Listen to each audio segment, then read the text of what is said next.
నిన్ను ఎలా కనపరచాలో తెలుసు. నీకు ఎప్పుడెప్పుడు ఏదేది అందేటట్టు చేయాలో దేవునికి తెలుసు.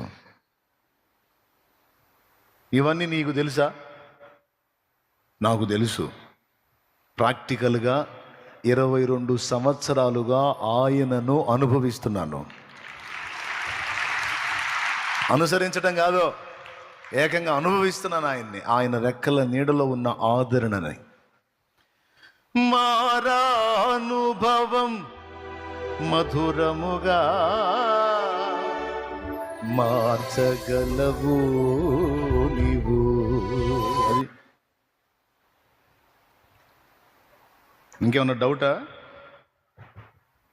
ఇప్పుడు నువ్వు నడుస్తున్న అడుగులు నీకు అర్థం కాకపోవచ్చు. నీకు అర్థం కాలేదని దేవుడు కూడా అర్థం కాలేదు అనుకోవాకు. ఆయనకి క్లిష్ట అంట కదా, క్లియర్ అంత నీట్గా ఆయన కనపడుతుంది, ఆయనకి అర్థమవుతుంది.